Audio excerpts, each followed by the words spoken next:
Welcome back to Grassroots Media, and welcome back to this week's edition of the Malone's Record Service Eric Tilson Show, where we cover everything on the Tundra with the North Greene Husky football team. As always, I'm joined here with Huskies head coach Eric Tilson. Coach, how are we doing this evening? I'm a lot better. Get to talk about another win this week. Moved up to 2-3 on the season. Got your first region win out of the way against Hancock County. How excited and happy were you walking off of that field in enemy territory with a win? I'd say relief was more the better term because we didn't exactly play very well, but we played very well enough to win the game, and we executed when plays mattered. And we talked about playmakers got to make plays, and they have to make it in big-time situations. And I give credit to our seniors. They were the ones that made those big plays towards the end of the game. Was it a bit of a nerve-wracking game on your end? Because it was a lot of up and down, and the momentum changed a lot. It was one of those, I wouldn't say nerve-wracking. It was just had to stay in the game and just had to calm everybody down. Was a big one. Just kind of settle in there and just go out, execute their. I think they pulled out their entire playbook against us. I about 5 reverses, fake reverses, double passes, you name it, they tried it. Half of them worked, half of them didn't, and that's the one thing. Friday night, going back and watching the film, is when we lined up correctly, we were phenomenal on defense. When we didn't line up correctly, they hit a big play. Yeah, and that's just it. Literally was that simple. So there's more tackle for losses I've seen in a while. And then offensively, when we just executed and they did their job, our guys did a great job. And speaking of those big playmakers, we'll go through a lot of them, but the ones that you can think of off the top of your head, Yeshua Vaught had another great night. Didn't get into the end zone, but he made big plays on offense and defense. Jake Duffy had a touchdown. Grayson Collins had a touchdown. Thomas Darnell was the one who threw both of those touchdowns and then ended up getting one on his own to basically seal the game for you. And then you had the Nick Mitchell interception at the end. So go through, talk about some of those big plays, talk about what you saw on the field and what you wanted to call in those certain situations and just how everything worked in your favor. You know, kind of going through the game, I didn't think Yeshua had his best game like on Friday night, like trying to watch through it because it's kind of hard to see what was going on. And then the angle of our sideline replay, we're trying to watch it and couldn't get a real good bead. But, man, watching the replay of we got this new drone, and it's like it filmed from right on top, and it's the best film I've ever seen in my life. Were you the ones using the drone there the other night? Okay. Using the drone.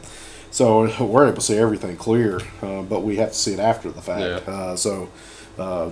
He made some plays where, quite frankly, we didn't play very, very well up front. Just a lot of when we were engaged on blocks, we were real good, but a lot of missed assignments, a lot of going the wrong way. And at first, I thought it was like, okay, maybe our running back doesn't have the vision right now. But going back, he did a pretty good job, especially making the first guy miss because it was kind of a cluttered mess in there. They had guys shooting gap all the time, which is hard on the offensive line. So I thought Yeshua, replaying the game, he did a good job offensively. And then one name you hadn't mentioned, Colton Robbins, was all over the place on defense. And then he got the big first down at the end of the game to allow us to take the knee. And what people don't realize is he got tackled ahead of the first down marker, and he bowled over a couple people to get to that first down, and that sealed it. So we're able to take a knee at that point. So that's a senior making a big time play, and they had to chop block him all night. Chop blocking is illegal. Yeah. And they had to chop him all night, and it still didn't matter. He was getting pressure all over the quarterback, and that quarterback was a little better than what we're expecting. He's a little better athlete, so we had a hard time keeping him in contain, and so we kind of had to settle down with that. And our defense line ran all over the place. So I'm sure they were exhausted after Friday night. And then senior Grayson had some real big time catches.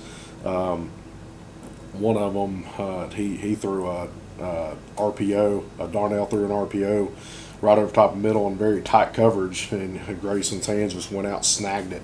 It was a big time throw and a big time catch in that situation.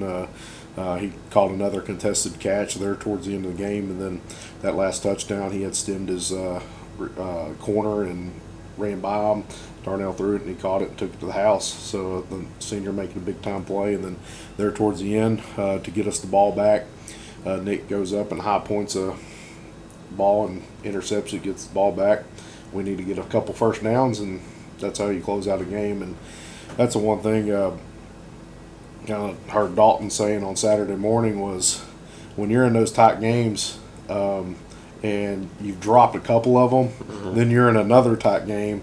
Those thoughts do creep back in of like, oh, can we finish this? But it was good to see our guys be resilient, and they were just relentless till the end, and then finally able to pull it out. I want to talk about that last drive whenever you were able to score and take that 20-14 lead, because Thomas gets the ball, and I think he's sitting on the 43-yard line, and he takes it to the 5-yard line on that 38-yard run. Did he pull that and just read the coverage and take it through the hole, or was that a designed run? It was a designed run. Okay. So they had been biting real hard on the jet motion, especially when Jay Duffy's going across. Yeah. So they were worried about him getting the edge, and Darnell just held the ball, motion took it out, and then we had a puller to come to kick out, and it was wide open. Darnell used his legs getting down there, kind of give him a hard time for getting caught, but I mean, that's part of it. And then he was able to punch it in later. It paid off for him in the end, scoring that touchdown. Yeshua was able to get him up to that mark, too, and a few penalties helped him out also.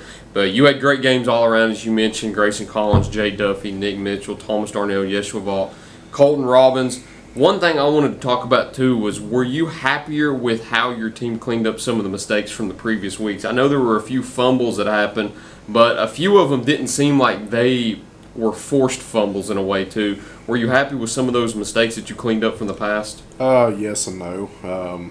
Yes, we improved in some areas, but there's still a lot of areas we need to really clean up. At this point, there should be no exchange mistakes. And part of it that you got a young quarterback that we're still kind of I mean, learning how to hand the ball off is one thing, especially when we're running some RPOs and stuff like that. So kind of, like how to ride a fake properly. A lot of times you see the real good quarterbacks, they always protect the ball first. So like when they run their fake, you use their shoulder more than trying to fake with the ball, because anytime you stick the ball out, there's a threat of that ball being knocked out by your own teammate.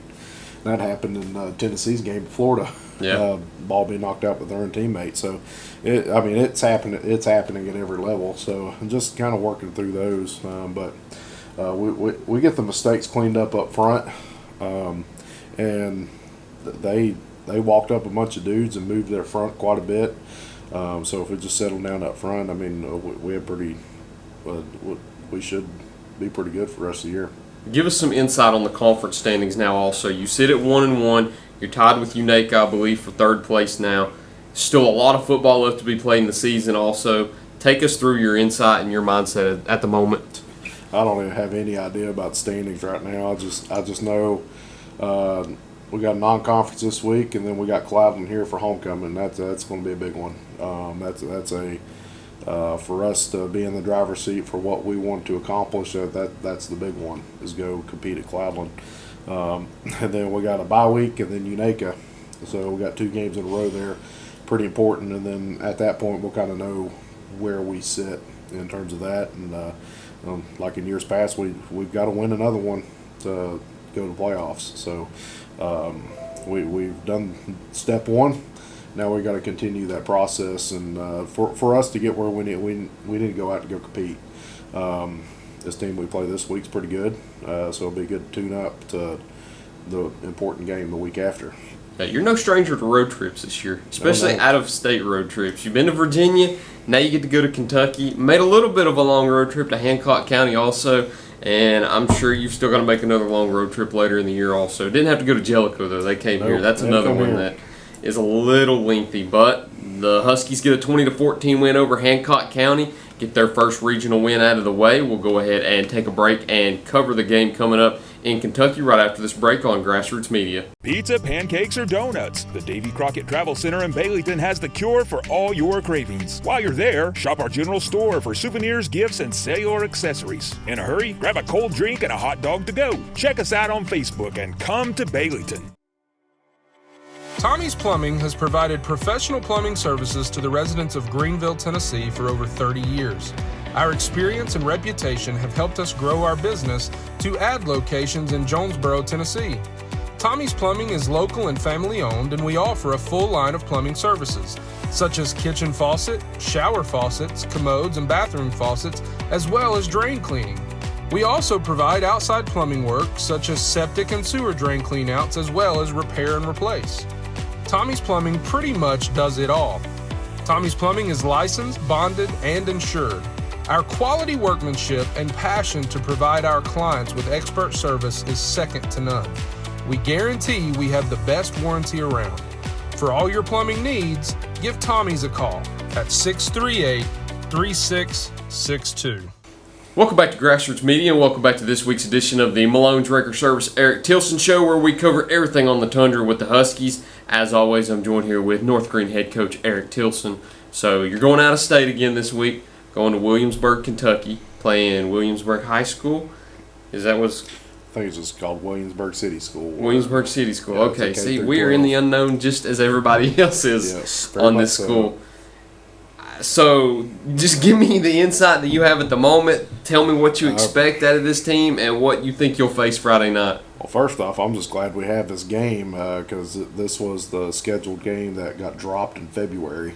Okay. So we were supposed to play Pineville, Kentucky, and Kentucky did to what Tennessee did to all Tennessee teams. They're like, we're scheduling your region for you, and they scheduled a region game during that when we had our game scheduled because Pineville's right across, so it kind of near Cumberland Gap right over there.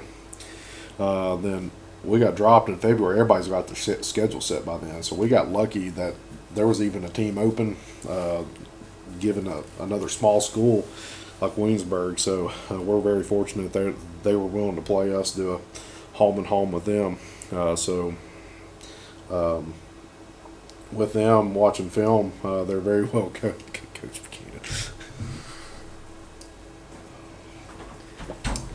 Got a guest appearance. Are you making an appearance today? Are we live? We are live. Yeah. Are you about done? We just started on the second half. You want to talk about Williamsburg, Kentucky? No, I want to talk about this. I don't know if you want to this week. There's a rule that you got to live by. If you can't wear it when they lose, you shouldn't be allowed to wear it when they win. Are you wearing it today? Yeah, it's College App Week, Oh, okay. which means teachers can wear shirts of colleges all week long. So guess which colleges I have lined up to wear this week? Tennessee. Okay. Duke. Yeah, Tennessee. probably Tennessee again. Okay. ETSU, they're close. Where'd I go to school? Come on, Tyler. Was it Milligan? You got it. Coach Tilson got a big win Friday. Have you He been did. talking about it? I did. Big conference win. 1-1 now. Huskies Tied are on for a roll. third. Watch out. Don't count out the Huskies. Don't count out the Big Orange. No doubt. And here pretty soon we've got a special show. Have you heard about it? You're the host. You're supposed to know. The BET show? BET, ladies and gentlemen. Seems like I've heard that before somewhere, so it may be that we're stealing it or borrowing it. It's all right. BET. Sounds better than BTT. Well, it's a channel. It's not a BTT. show. It's a channel. Yeah, it's a channel, so with no copyright issues. What's it stand for? Broadcasting, entertainment, television? Oh, I don't know. Black Entertainment. Oh, Television. no. Is it really? Yeah. I'm pretty... BET. I'm pretty BET. sure. Well, we're all Caucasian. You could do it the BTT show. Wonder if anybody will get offended. I don't think. We'll let you decide. You're the host. All right. Coach Buchanan, Go Huskies. thank you for making an appearance today. It's my planning period. You know what I'm planning on doing? Hitting the iron. Getting strong. Well, we can see you through there. Yeah. Let me talk to you. Back to it. Where were we? Williamsburg, we kind of got into the part where you said that you were fortunate to have that game. Yep. It's kind of unknown, though, so tell us what kind of formations you expect offensively and defensively. Well, first off, they're well coached. So they fly to the ball. Linebackers read reads well. They got a solid offensive scheme. They're got a lot of dudes running around, so they're primarily spread 10 personnel. They like to throw the ball. They're about 60% pass to run. Some gap scheme up front. Guards pulling. It's kind of been game by game. Still trying to figure out why they went from zone to some gap scheme, like counter, power, different plays like that. Trying to figure out what they saw between their couple games, why they went exclusively one versus one team and not the other. And then defensively, they base out of a 3-3 stack, kind of like what we do. But they'll shift down to a 4 front. I would imagine that's what they'll do against us, is kick the front down, put a couple guys on the line of scrimmage, so we can manipulate a little bit what they do. And that's the thing about when you play teams that are well coached, you can kind of manipulate what they're going to do because you know what their rules are, whereas sometimes when you play teams that are kind of all over the place, you have no clue what their kids are going to do. So sometimes it makes it hard to game plan. So that's one thing with this game, with them being so well coached, is they can have some predictability of, okay, this is what they're going to line up in when we're doing this, and then that's where it becomes a chess match at that point. All right, as always, too, into the interview, you got 3 keys. What are they? Playmakers got to make plays. We've got to give great effort and great tackling. There we go. Same as always. Long road trip this week for the Huskies, all the way up across the Kentucky-Tennessee state line to Williamsburg, Williamsburg City School, we believe. If we got that incorrect, we're sorry. It's right off the interstate. So Google Map will take you straight there, so just type it in. I've already looked it up. I promise it's on there. But thank you for joining me again this week, Coach. Thank you all for watching this week's edition of the Malone's Wrecker Service Eric Tilson Show. Look forward to seeing you next time here on Grassroots Media.